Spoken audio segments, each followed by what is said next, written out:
Salam sejahtera, terima kasih karena bersama dengan saya di Nazlin Unity Channel. Kalau betul Perikatan Nasional adalah anak jantan, kalau betul Perikatan Nasional betul-betul nak memerintah negara, kalau betul-betul Perikatan Nasional pembangkang ada hati nak memerintah negara, kalau betul Perikatan Nasional betul-betul ada penyokong dan sudah ada cukup nombornya untuk memerintah negara ini, inilah saranan yang terbaik laporan dari Malaysia kini.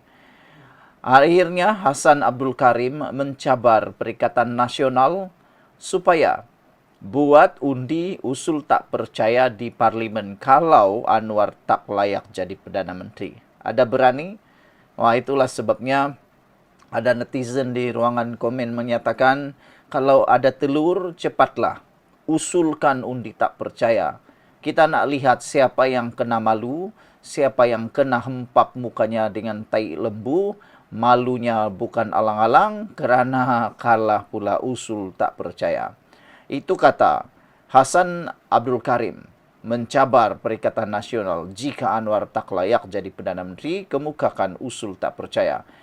Saya ni sebenarnya saya minat dengan Hasan Abdul Karim sebab dia bukan kaki ampu, bukan tukang kipas, dan jarang sekali beliau ini kelihatan memihak kepada sesiapa. Beliau apabila beliau menegur, menemplak maupun menyindir, siapapun dia kenakan saja, termasuk presiden, PKR sendiri, termasuk PKR sendiri, termasuk kerajaan perpaduan. Anda boleh lihat banyak kali juga Hasan Abdul Karim menentang arus. Itu sebabnya bila dia bercakap melawan Perikatan Nasional pula, faktanya luar biasa.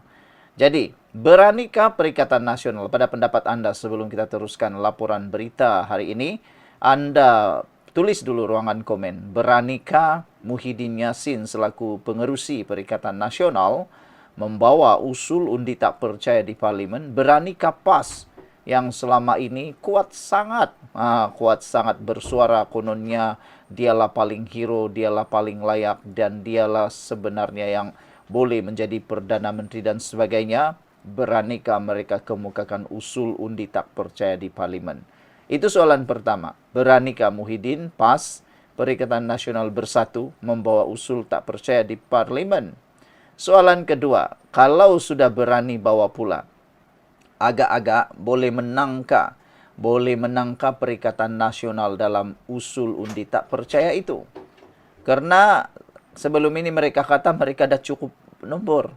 Mereka dah ada sokongan. Mereka kata mereka lah paling hebat, terror. Jadi agak-agak boleh menangkah mereka, cukup nomborkah mereka? Ahli Parlimen Pasir Gudang, Hasan Abdul Karim menegaskan bahawa Presiden PKR dan pengerusi Pakatan Harapan PH itu, Anwar Ibrahim adalah pemimpin yang layak menjadi Perdana Menteri. Satu Malaysia sedang menyaksikan sebenarnya Anwar Ibrahim memang layak jadi Perdana Menteri. Lihat saja apa yang dia ubah, yang dia buat dalam pentadbiran negara. Baru 2 tahun. Baru 2 tahun. Banding 22 tahun, banding dengan 33 bulan dan sebagainya. Baru 2 tahun Anwar Ibrahim memimpin negara ini. Sudah banyak perkara-perkara hebat yang telah ditunjukkan oleh Anwar Ibrahim. Pencapaian-pencapaian luar biasa yang tak boleh dinafikan sama ada dalam negara maupun di luar negara. Tak boleh dinafikan sehingga majalah-majalah, artikel-artikel, bahkan orang-orang sedunia, pemimpin-pemimpin sedunia juga mengiktiraf Anwar Ibrahim sebagai Perdana Menteri. Kelantangan Anwar Ibrahim bersuara, siapa yang boleh lawan? Setakat ini nak lawan dengan pengerusi Perikatan Nasional, tak tahulah siapa lebih hebat lah kan. Bab ada yang kata Muhyiddin ni dia bila berucap hanya PDF. Apabila berucap saya PDF. Jadi mungkin itulah yang mengalahkan beliau berbanding Anwar Ibrahim.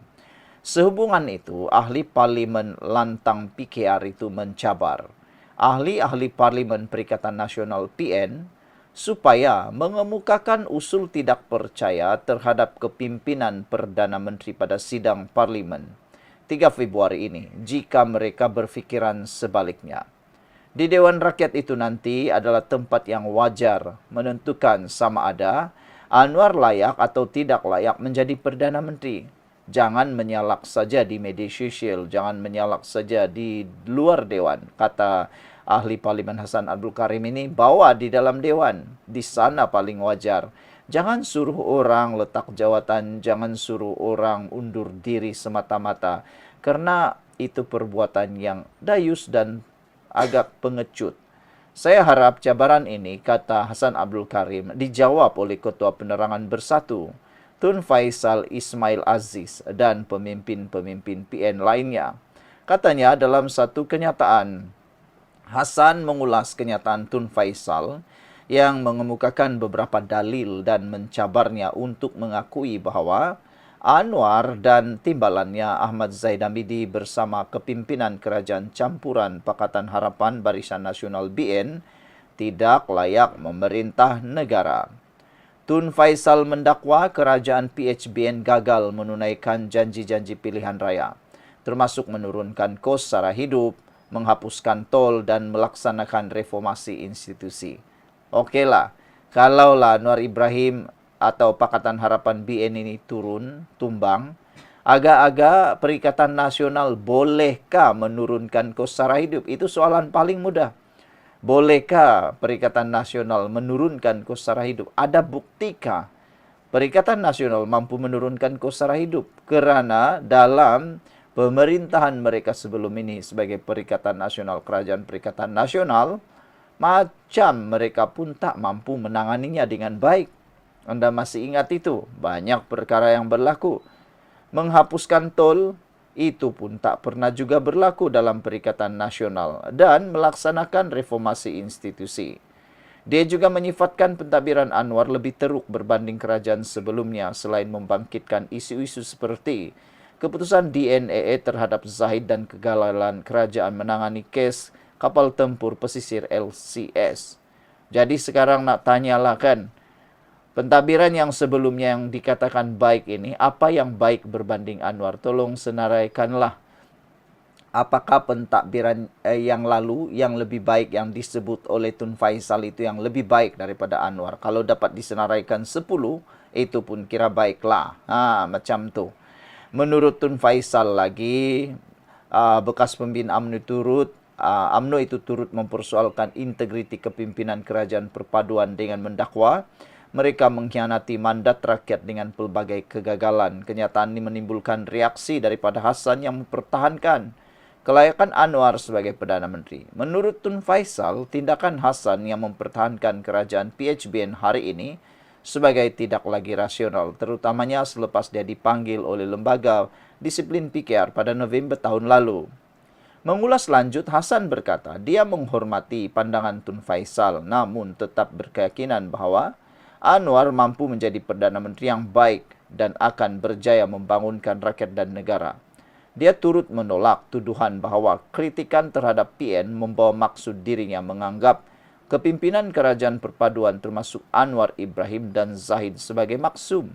Saya hanya menyatakan mengapa pemimpin PN daripada Bersatu dan PAS tidak layak menjadi Perdana Menteri tanpa menyebut bahawa Anwar dan Zahid adalah pemimpin yang sempurna. Jelasnya, saya tidak ada menyatakan bahawa pemimpin kerajaan perpaduan sekarang, khususnya Anwar dan Zahid sebagai pemimpin yang putih bersih seperti malaikat ataupun maksum, katanya lagi. Malah, menurut Hasan, dia tidak pernah menarik balik atau memohon maaf atas kritikan yang dilemparkan terhadap Anwar dan Zahid yang dibuat secara terbuka di media sosial maupun di parlimen.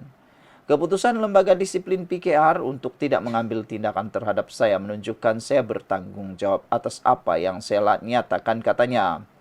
Justru katanya lagi, cabaran Tun Faisal supaya dirinya menilai sama ada Anwar dan Zahid layak memimpin negara ini tidak timbul, kerana berkemungkinan dia akan terlibat dalam pertentangan kepentingan atau konflik of interest jika menilai pemimpin parti dan kerajaan sendiri. Tugas menilai layak atau tidak layak Ahmad Zaid Hamidi dan Anwar adalah terletak pada pihak parti pembangkang khususnya PN dan juga rakyat, katanya. Jika PN beranggapan Anwar tidak layak, mereka seharusnya menggunakan ruang parlimen untuk membuktikannya. Saya berharap cabaran ini dijawab oleh Tun Faisal dan pemimpin-pemimpin PN lainnya, kata Hasan. Tambahnya lagi, Dewan Rakyat adalah medan terbaik untuk memastikan ketelusan dan keadilan dalam menilai kelayakan pemimpin negara. Jadi jawaban kita tunggu dari Tun Faisal. Jumpa lagi. Bye-bye.